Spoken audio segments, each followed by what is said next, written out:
Oke, selamat pagi semuanya. Selamat pagi.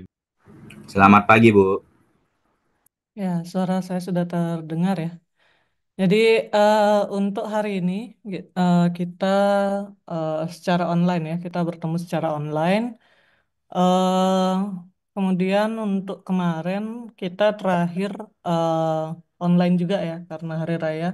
Terakhir kita membahas mengenai image gitu ya. Jadi mungkin eh, kalau diingat gitu kemarin kita terakhir itu adalah kita sudah membahas mengenai citra gitu ya. Jadi bagaimana citra gitu ya, pengenalan citra digital, kemudian bagaimana memprosesnya gitu dan bagaimana representasi dari citra tersebut gitu ya. Nah, kemudian kita juga sudah membahas mengenai teks ya sebelumnya gitu. Nah, untuk hari ini gitu ya, sebelum masuk ke dalam video gitu ya, jadi saya mau menjelaskan sedikit dulu gitu ya. Jadi ini akan berhubungan dengan UTS-nya gitu ya. Jadi UTS-nya kita akan fokuskan pada tekstual gitu ya. Dan eh, saya akan jelaskan sedikit mengenai aplikasi atau apa yang bisa kita lakukan pada tekstual gitu ya. Jadi mungkin sebenarnya kemarin gitu ya, kemarin pada saat kita menjelaskan mengenai tekstual gitu sebenarnya sudah sempat mungkin kita singgung juga gitu ya beberapa hal yang bisa kita lakukan dengan menggunakan data tekstual gitu ya. Nah, cuman sekarang kita perjelas lagi gitu ya apa aja sih aplikasi-aplikasi atau yang dapat kita gunakan gitu ya mengenai untuk text mining ini atau pengolahan data tekstual. Oke, slide-nya sudah terlihat di sini.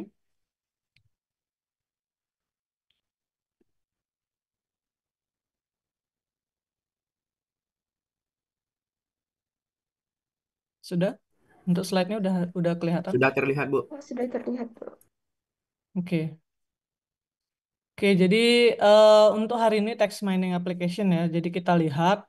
Nah, di sini kita bahas beberapa teknik atau misalnya beberapa contoh gitu ya yang bisa kita lakukan pada text mining gitu ya. Nah, mungkin kemarin beberapa sempat sudah kita bahas gitu ya. Jadi misalnya kayak ada peringkasan gitu ya. Kemarin kita sudah belajar mengenai pre-processing juga gitu ya. Kemudian kalian membahas mengenai representasi gitu ya, pengambilan data teks gitu ya, data teks kata per kata, kemudian kita representasikan dengan menggunakan TF-IDF gitu ya.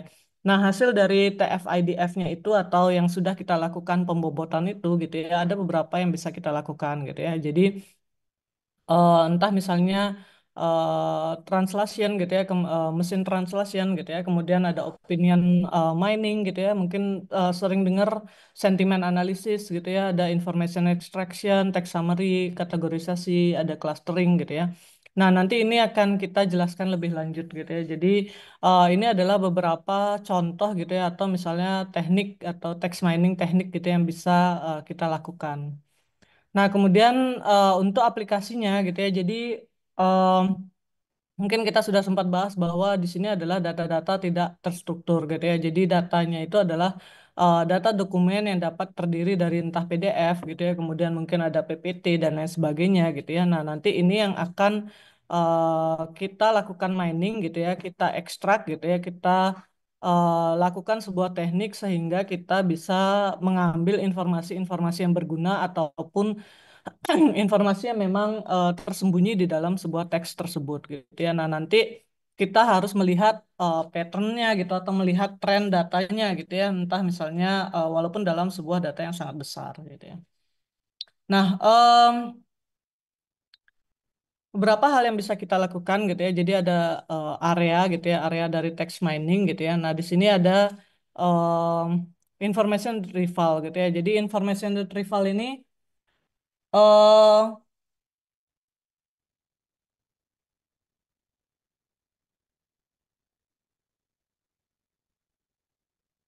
Oke, jadi information retrieval ini contohnya adalah seperti Google ya. Jadi seperti Google gitu, di mana kita di sana memerlukan sebuah keyword gitu ya. Jadi kita query gitu ya, ada sebuah keywordnya.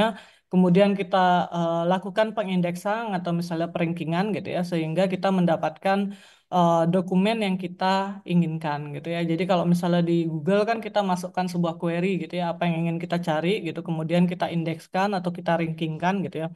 Nah, itu yang dinamakan information retrieval gitu ya. Ada juga melihat dari kemiripan dokumen gitu ya atau dokumen similarity gitu ya. Nah, di sini masuk ke dalam entah misalnya ada clustering gitu ya, pengelompokan gitu ataupun misalnya kita mau pengklasifikasian gitu ya. Jadi di clustering maupun klasifikasi ini sama-sama mengenai kemiripan gitu ya. Jadi di sini kita entah misalnya melihat berdasarkan fitur gitu ya. Misalnya kita mau mengelompokkan dokumen berdasarkan kedekatannya atau kemiripannya. Nah, ini menggunakan dokumen clustering namanya gitu ya. Jadi misalnya ada 20 dokumen gitu ya, kita pengen kelompokkan dia menjadi 4 kelompok gitu, maka si clustering ini akan menggunakan sebuah algoritma sehingga kita membentuk 4 kelompok dengan dokumen yang mirip menurut si algoritma tersebut gitu ya. Misalnya entah menurut dia gitu ya, menurut si algoritma mirip berdasarkan kata-kata yang ada atau misalnya mirip berdasarkan misalnya jumlah katanya atau dan lain sebagainya. Nah, itu tergantung algoritma yang digunakan. Nah, kemudian ada klasifikasi juga. Ini juga pengelompokan dokumen gitu ya. Bedanya hanya kalau di bagian clustering kita mengelompokkan hanya kita memerintahkan gitu ya, misalnya tolong kelompokkan menjadi 4 kelompok. Nah, terserah misalnya 4 kelompok ini isinya mau apa gitu ya. Jadi kita menentukan topik dari kelompok-kelompok itu setelah dokumen itu ada di dalam masing-masing kelompok gitu. Pada saat kita lihat, oh kelompok satu nih kayaknya tentang ini gitu. Nah, kita ambil kesimpulan. Nah, sedangkan klasifikasi ini fiturnya sudah ada gitu ya. Jadi misalnya kita ingin mengelompokkan dokumen olahraga gitu ya, kita kasihkan syaratnya. Jadi bisa dikatakan dokumen olahraga misalnya jika ada tentang A, B, C, D gitu dan lain sebagainya gitu ya. Nah, nanti kita jelaskan lebih lanjut lagi di bawah ini. Nah, kemudian di bagian ini ada tentang web mining gitu ya. Web mining ini termasuk mengenai perankingan dokumen, mau ada filtering spam gitu ya, mau ada tentang analisis di dalam apa namanya sebuah website gitu ya, apapun yang berkaitan dengan analisa gitu ya dengan menggunakan website gitu atau pengambilan data gitu ya, mining di dalam website gitu ya, kita masuk ke dalam web mining. Nah, kemudian ada juga information extraction gitu ya. Information extraction ini mencari eh, analisa gitu ya, analisa dari informasi yang ada di dalam sebuah dokumen gitu ya. Entah misalnya kita menggunakan graph gitu, tree atau link gitu ya. Jadi kita melihat informasi-informasi yang saling terkait di antar dokumen tersebut gitu ya. Nah, kemudian ada juga NLP gitu. Mungkin udah sering dengar ya, jadi Natural Language Processing gitu ya. Jadi yang sering kalian gunakan Hello Google gitu ya atau Hai Siri dan lain sebagainya. Nah, itu juga termasuk eh, algoritma-algoritma di dalam NLP gitu ya. Jadi di sini adalah kita bagaimana belajar gitu ya bahasa manusia gitu supaya bisa dimengerti oleh si komputer gitu ya. Jadi kalau kita ngomong gitu ya, komputer ini bisa mengerti gitu ya. Nah, di sini ini adalah NLP gitu ya. Jadi nah ini semua adalah beberapa hal gitu yang bisa kita lakukan gitu ya pada text mining gitu ya. Nah, kemudian di sini kita akan bahas satu-satu gitu. Jadi kalau misalnya information extraction gitu ya, nah di sini biasanya gitu ya kita lakukan identifikasi tentang atribut ataupun misalnya relasi gitu ya. Jadi em, kita mengekstrak gitu informasi gitu dari berbagai dokumen misalnya PDF gitu ataupun misalnya web page gitu ataupun misalnya text file gitu ya. Nah, di sini kita cara untuk apa namanya mengidentifikasinya adalah dengan menggunakan melihat atribut dan relasinya gitu. Jadi misalnya ada beberapa PDF gitu ya, kita lihat ada nggak hubungan antara PDF 1 dengan PDF 2 gitu. Berdasarkan apa? Mungkin kata-kata yang sama gitu ya, yang dibicarakan sama, kata pentingnya sama gitu dan lain sebagainya gitu ya. Jadi ini adalah information extraction gitu atau mengekstrak informasi yang memang penting dari sejumlah PDF ataupun sejumlah dokumen misalnya kayak gitu ya. Nah, kemudian kalau information retrieval nih tadi sudah saya jelaskan ya contoh mudahnya adalah Google gitu. Jadi kita menggunakan beberapa apa namanya specific query gitu ya. Jadi apa yang ingin dicari, kemudian kita menggunakan algoritma untuk mencari apa yang kita inginkan tersebut gitu ya. Nah, kemudian kita akan membuatnya di dalam sebuah bentuk website gitu ya. Nah, ada Google, Yahoo dan lain sebagainya search engine gitu ya. Itu adalah beberapa contoh dari si information retrieval ini gitu. Jadi kita menggunakan algoritma untuk melihat gitu ya, melihat query yang spesifik gitu ya. Nah, di sini banyak ya yang bisa dilakukan. Entah misalnya query-nya juga bisa di expanding gitu ya. Misalnya kita masukkan query tentang olahraga gitu ya. Kita cari juga yang apa namanya, yang mendekati juga dengan kata olahraga itu gitu. Baik dengan misalnya sinonim kata, misalnya kayak gitu ya. Atau misalnya kata-kata yang berkaitan erat dengan yang sudah menjadi kelompok dengan olahraga gitu ya. Nah, itu bisa kita expanding atau kita perluas pencariannya, misalnya seperti itu. Nah, kemudian NLP yang tadi ya, jadi di sini kita mempelajari gitu ya bahasa manusia gitu ya, bahasa manusia yang kita proses ke dalam sebuah mesin gitu ya. Jadi kita akan menganalisa gitu ya, menganalisa entah misalnya secara grammar, secara konsep gitu ya. Kita mungkin bahasa Inggris punya aturannya, bahasa Indonesia juga punya aturannya gitu ya. Tapi kalau misalnya kita ngomong bahasa Indonesia gitu belum tentu sesuai dengan aturan bakunya gitu ya. Maka di sini perlu sebuah natural language processing gitu ya. Jadi kita belajar gitu gimana sih komputer ini supaya bisa mengerti bahasa yang dikeluarkan oleh manusia gitu ya. Jadi walaupun misalnya kayak kita ngomong gitu ya tidak sesuai dengan bahasa baku Indonesia yang bisa kita ajarkan ke komputer gitu ya. Jadi kita analisa terlebih dahulu gitu ya. Oke, nah kemudian clustering yang tadi ya. Nah, clustering ini adalah pengelompokan dokumen yang kita sebut dengan unsupervised gitu ya. Jadi unsupervised ini adalah dia mengelompokkan dokumen tanpa mengetahui kedekatannya itu apa namanya tanpa mengetahui topik-topik di dalamnya gitu ya. Jadi kita punya 20 dokumen, kita masukkan ke dalam sistem, kemudian kita kelompokkan gitu ya. Dia hanya menghitung kedekatannya gitu ya. Dia melihat bisa melihat kata-kata yang mirip atau bisa melihat pattern gitu ya. Jadi itu akan digrupkan oleh dia gitu ya. Jadi 20 dokumen ini kita minta tolong digrupkan jadi 4 kelompok gitu. Maka dia akan mengelompokkan menjadi 4 kelompok dokumen berdasarkan kata-kata yang mirip, berdasarkan pattern dan lain sebagainya gitu ya. Nah, nanti setelah sudah terkelompok menjadi 4 gitu, baru kita lihat apakah kelompoknya cukup mewakili misalnya satu topik tertentu atau tidak gitu ya. Jadi kita yang menamakan kelompok itu kelompok apa sih gitu. Nah, itu adalah clustering gitu. Jadi ini kita berbasiskan algoritma untuk menghitung kedekatan antar dokumen, kedekatan antar kata gitu ya. Biasanya menggunakan kalau yang familiar gitu atau yang paling sering digunakan gitu ya, biasanya menggunakan Euclidean distance gitu ya. Jadi mungkin pernah pelajari di matematika gitu ya, gimana menghitung jarak gitu ya. Jadi itu yang biasanya digunakan pada dokumen clustering. Nah, kemudian summarization gitu ya. Jadi mungkin kalian sudah sering juga menggunakan gitu ya. Jadi gimana kita memasukkan sebuah dokumen, kemudian dia akan mengeluarkan hasil summary-nya atau hasil peringkasannya gitu ya. Jadi di sini biasanya dia melihat gitu ya, apa sih kalimat yang penting, apa sih apa namanya kata-kata yang penting gitu ya. Nah, di sini poinnya adalah bagaimana kata-kata penting itu juga saling terhubung gitu ya. Jadi nggak bisa cuma ngambil kata-katanya aja gitu, tapi kita harus melihat dalam satu kalimat gitu ya.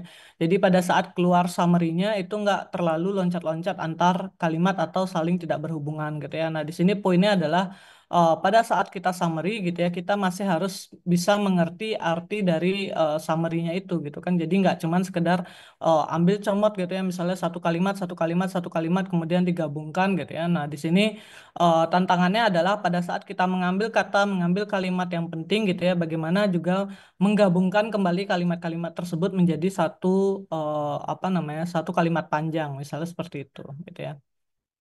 Nah, kemudian klasifikasi. Nah, klasifikasi tadi ya apa namanya pengelompokan selain clustering ya. Kalau clustering itu kita masih belum tahu kelompoknya apa gitu ya.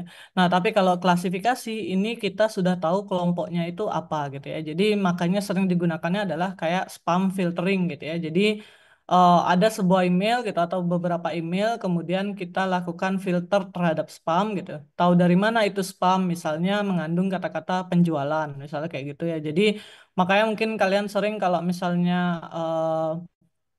datang email dari luar gitu ya yang tidak diketahui oleh si Gmail kalian gitu ya, dia masuk ke folder spam gitu. Padahal itu adalah email penting gitu atau misalnya memang email yang kalian tahu gitu. Nah, mungkin itu karena dia masuk entah misalnya ada kata-kata yang masuk ke dalam spam gitu atau misalnya filteringnya berdasarkan email misalnya di luar kalau kita misalnya pakai Gmail Unut gitu ya, misalnya di luar Udayana, nah itu masuk ke dalam spam, misalnya seperti itu gitu ya. Jadi klasifikasi ini adalah pengelompokan di mana kita sudah tahu em, syaratnya gitu. Jadi kapan dia dikatakan spam?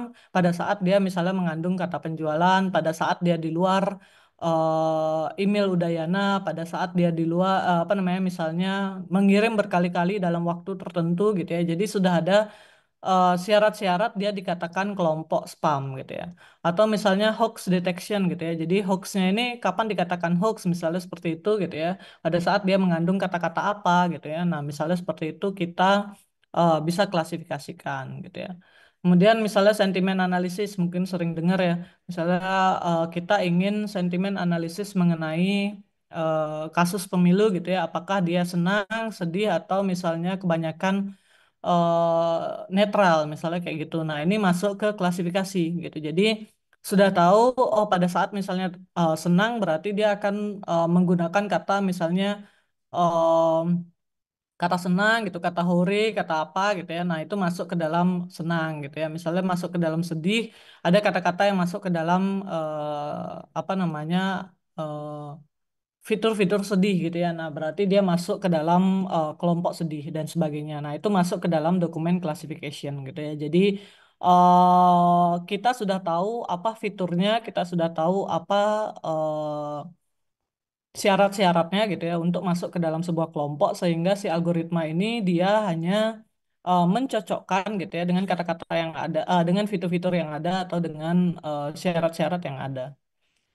Nah, kemudian kalau web mining ini sebenarnya apapun ya, apapun yang bergantung pada apa namanya, apapun yang analisa datanya ini dilakukan di dalam sebuah website gitu ya, mining datanya di dalam sebuah website gitu ya, kita sebut dengan web mining gitu. Jadi entah misalnya kita mengambil apa namanya data gitu ya misalnya berupa XML berupa HTML gitu ya atau misalnya kita mengambil datanya pada web page gitu ya atau misalnya structure di dalam page itu gitu ya link-link di antara web satu sama lain gitu ya nah itu adalah web mining gitu jadi misalnya kita mau lihat website Unut ini paling banyak diakses dari mana sih atau misalnya paling banyak terhubungnya kemana gitu ya. Kita mau membuat sebuah tree atau sebuah related data gitu ya. Nah, itu bisa masuk ke dalam web mining gitu. Misalnya website Udayana, oh ini akan relate ke website FMIPA, akan relate lagi ke website Informatika dan lain sebagainya gitu. Jadi kita membuat semacam tree gitu ya, tree link data gitu ya. Misalnya untuk mempelajari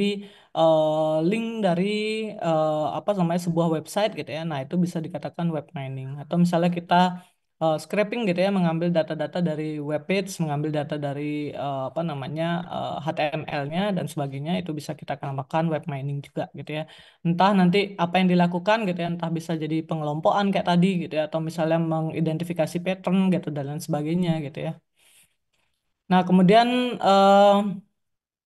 kalau text mining application mungkin kalian sudah paham ya di sini ya banyak misalnya digunakan untuk bank ataupun IT research dan lain sebagainya gitu ya. Jadi hal-hal yang kita jelaskan tadi itu bisa dilakukan aplikasinya dimanapun gitu ya.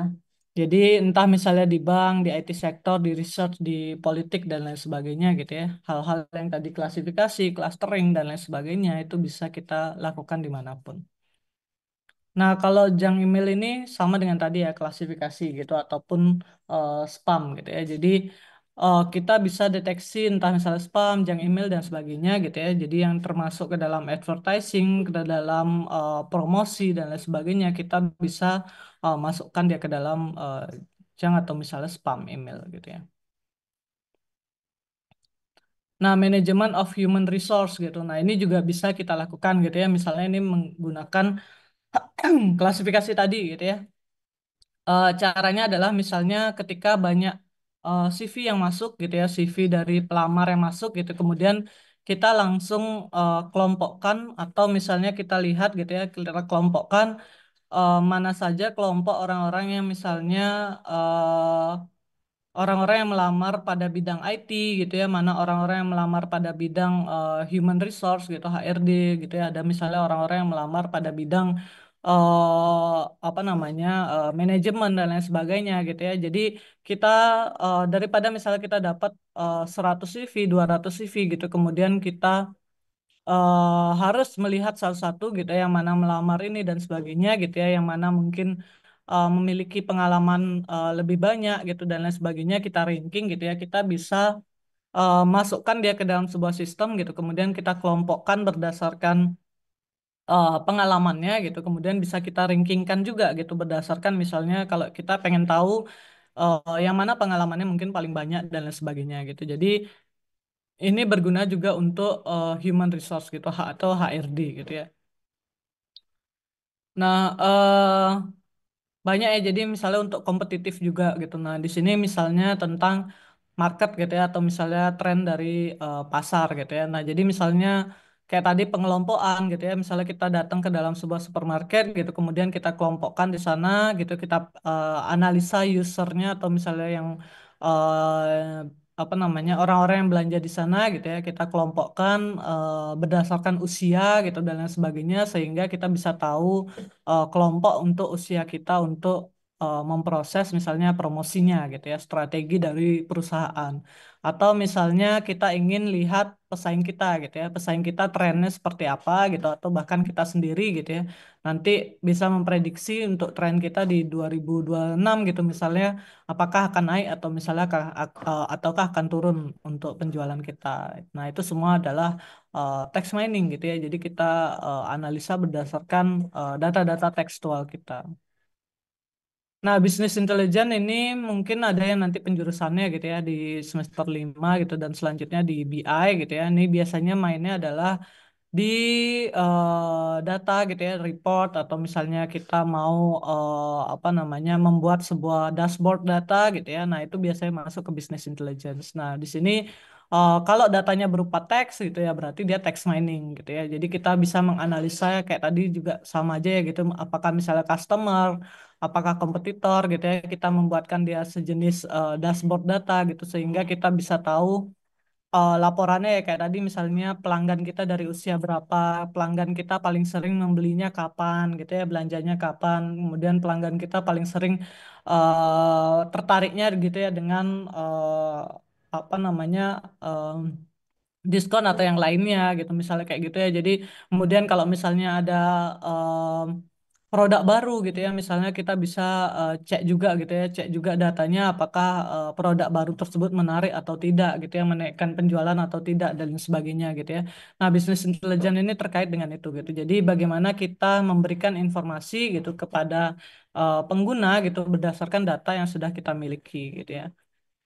Nah, kemudian CRM gitu ya, Customer Relationship Management gitu. Kalau misalnya ini adalah tentang sebenarnya apapun service gitu yang kita lakukan kepada customer gitu ya. Jadi apapun yang membuat customer ini eh, memiliki service atau misalnya merasakan service yang lebih baik gitu ya. Jadi sebenarnya ini termasuk apapun ya, apapun yang masuk ke dalam service terhadap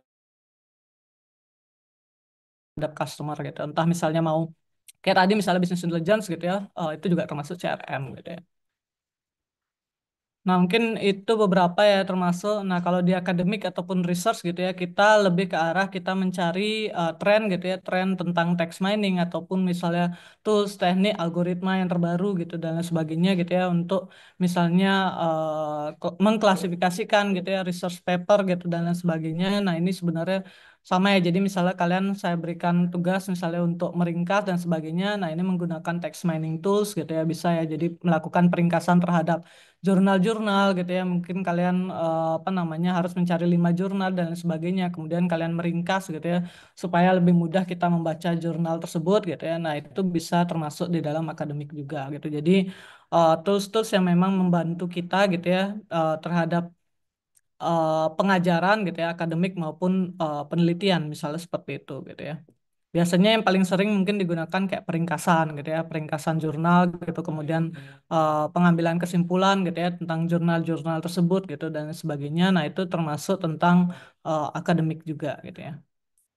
Nah, sentimen mungkin tadi sudah ya. Jadi sentimen klasifikasi tentang analisa gitu ya, analisa positif, negatif ataupun netral gitu ya. Jadi entah misalnya kita ingin mengelompokkan data-data kita gitu ke dalam kelompok yang mana gitu. Jadi biasanya yang paling sering ya positif, negatif atau misalnya netral terhadap opini gitu ya, opini suatu produk ataupun opini suatu topik gitu misalnya di dalam sosial media dan lain sebagainya gitu ya. Nah, itu masuk di dalam sentiment classification. Nah, ini adalah beberapa text mining application gitu ya yang bisa kita lakukan gitu ya. Sebenarnya apapun itu gitu ya, selama itu datanya adalah tekstual gitu ya, selama datanya tekstual dan kita ingin mencari informasi atau mining di dalamnya gitu ya, nah itu kita namakan dia text mining gitu ya. Masalah yang mana yang cocok, nah tergantung dari apa yang ingin kita inginkan gitu. Apakah pengelompokan dokumen gitu, apakah kita pencarian, perankingan gitu, apakah dia pencarian di dalam website, apakah mungkin mempelajari bahasa alami gitu dan lain sebagainya gitu ya, mengekstrak informasi. Nah, ini kita tinggal melihat bagian mana yang cocok dari apa yang data yang kita miliki gitu ya. Oke, dari sini ada yang punya pertanyaan dulu mengenai apa yang sudah saya jelaskan.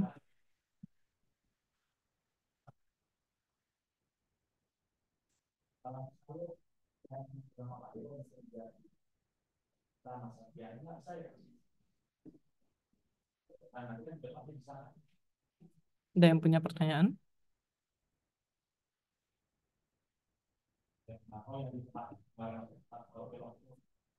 Cukup jelas. Mungkin udah sering kalian lakukan juga ya beberapa.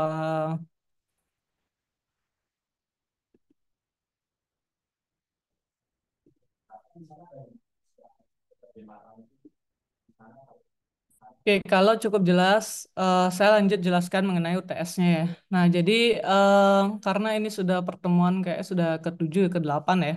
Jadi apa namanya akan saya isi dengan pengambilan nilai UTS gitu. Jadi untuk UTS ini kalian berkelompok ya, berkelompok. Jadi silakan gunakan kelompok yang sudah dibentuk gitu. Kalau nggak salah kelas E maupun kelas F sama ya, kelompoknya ada 5 gitu. Jadi silakan digunakan kelompoknya gitu.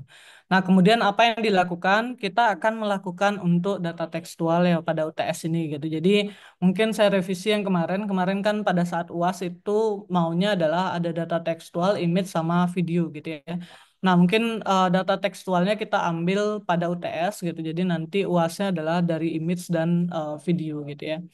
Nah, untuk UTS-nya gitu, jadi silakan kalian mencari data tekstual untuk dianalisa, datanya bebas gitu. Jadi topiknya boleh apapun, kalian boleh ambil data dari manapun gitu ya, dari Kaggle dan lain sebagainya gitu, atau kalian kumpulkan sendiri, misalnya kalian download berita-berita yang ada di Kompas gitu, berita-berita di Detik gitu dan lain sebagainya, silahkan gitu. Jadi silakan kalian mencari data tekstual untuk dianalisa apapun itu, topiknya bebas gitu, jumlah datanya aja yang ada minimalnya. Jadi minimal ada 20 dokumen gitu ya, supaya nggak terlalu sedikit ataupun nggak terlalu mungkin nggak terlalu banyak juga gitu ya. Tapi silakan ya saya bebaskan gitu. Jadi kalian boleh mengambil data apapun gitu ya dengan topik apapun, hanya saja minimalnya 20 dokumen.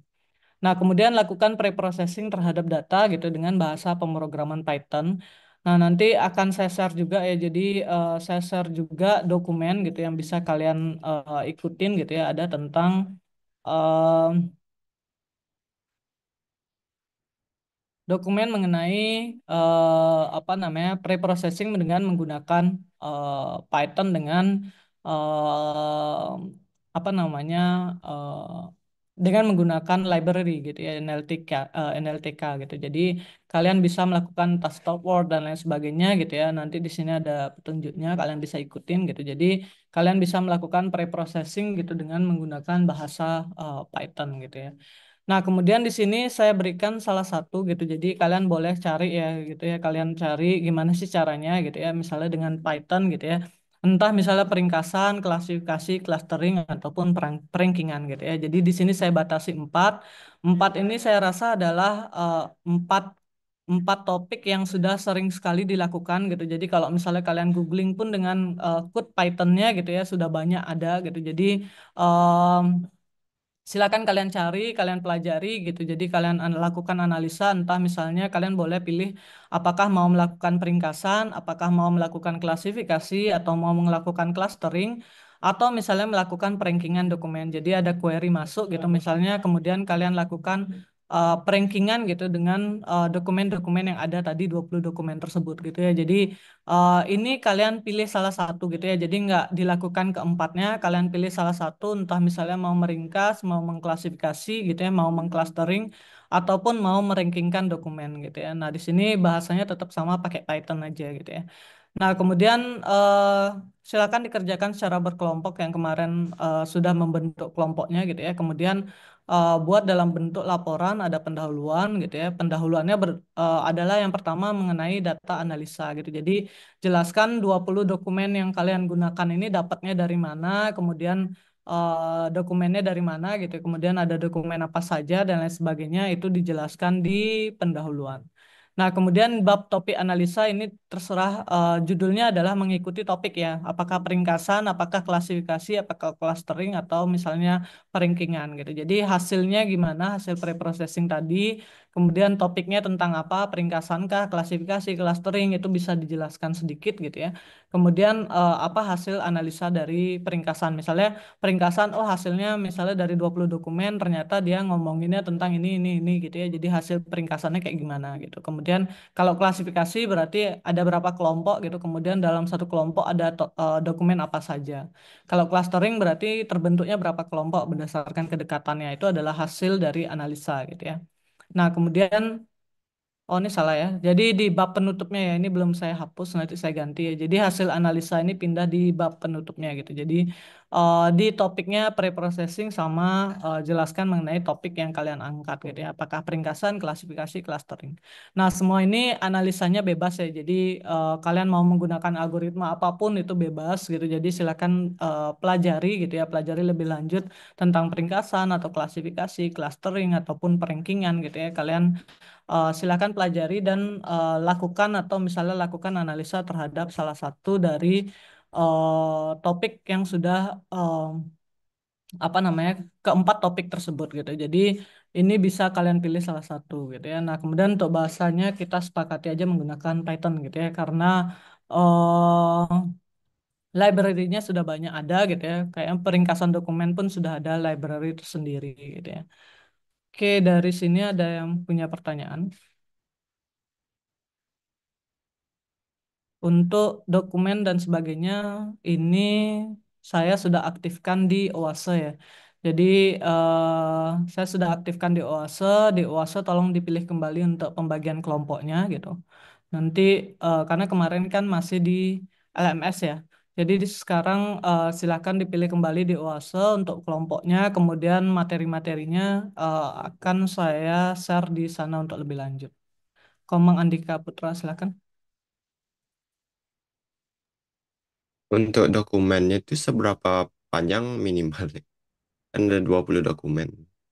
Ya, nggak ada minimalnya kalau untuk panjangnya. Ya, jadi kita melihat bergantung pada jumlah dokumennya saja. Kalau untuk panjang di dalam dokumennya saya bebaskan ya. Nanti itu kan akan mempengaruhi hasil dari analisa kalian gitu ya. Jadi kalau misalnya terlalu sedikit gitu, summary-nya juga akan sedikit gitu. Jadi akan mempengaruhi hasil dari analisanya. Nanti akan di sana kelihatan gitu ya. Jadi silakan kalian lihat gitu ya seberapa harusnya supaya misalnya hasil dari analisa kalian nanti ya bagus gitu jadi nggak yang kurang gitu ya hasil analisanya gitu.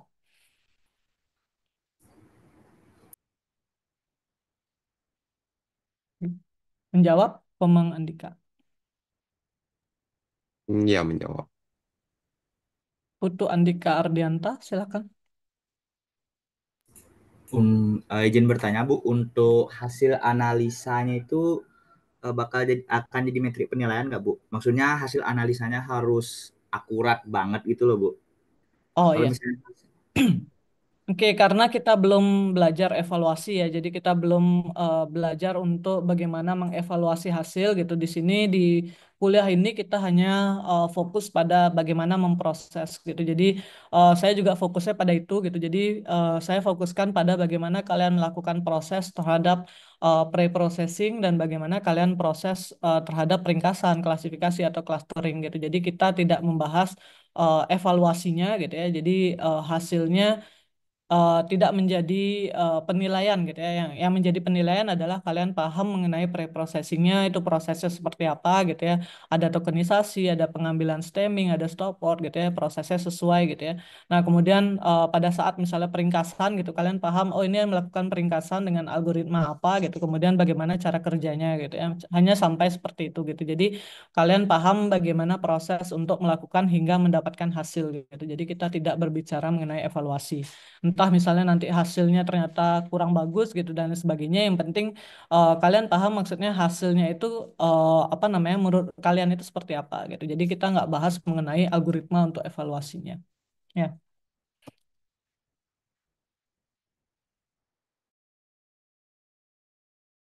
sudah menjawab? Ya. Oke, ada lagi yang ingin bertanya yang kurang jelas? Untuk waktu eh, untuk waktu mungkin seperti biasa di 1 minggu ya, 1 minggu cukup. Jadi minggu depan Selasa ya, Selasa depan dikumpulkan.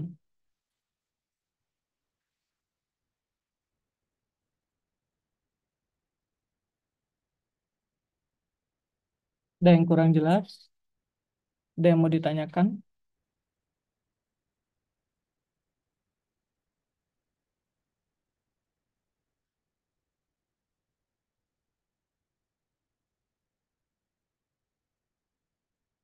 Oke, kalau tidak ada yang ditanyakan, saya anggap udah cukup jelas ya. Nah, nanti untuk selanjutnya kita menggunakan OASE ya. Untuk materi-materi kemarin sudah saya pindahkan di OASE. Kemudian untuk tugas yang kemarin sudah di LMS, nggak apa-apa dibiarkan saja di LMS gitu ya. Nanti saya cek di LMS. Nah, kemudian untuk pembagian kelompoknya saja yang diulang ya di OASE, silahkan di apa namanya, silahkan diklik untuk pembagian kelompoknya disesuaikan. Nanti pengumpulan UTS-nya akan berdasarkan kelompok ya. Jadi kalau di UASE biasanya satu orang mengumpulkan semua sudah langsung mengelompokkan ya tergantung dengan pembagian kelompoknya itu gitu. Jadi makanya nanti pembagian kelompoknya dipilih gitu sehingga pada saat mengumpulkan UTS nanti satu orang saja cukup untuk mengumpulkan gitu ya. Oke, em, kalau misalnya sudah cukup jelas dan tidak ada pertanyaan lagi untuk pertemuannya saya akhiri gitu ya. Jadi kalian bisa akses materi dan semuanya soal-soalnya di UASA juga ya. Soal UTS-nya. Itu saja dari saya. Selamat mengerjakan ya. Terima kasih semuanya. Selamat pagi. Terima kasih Bu, selamat pagi.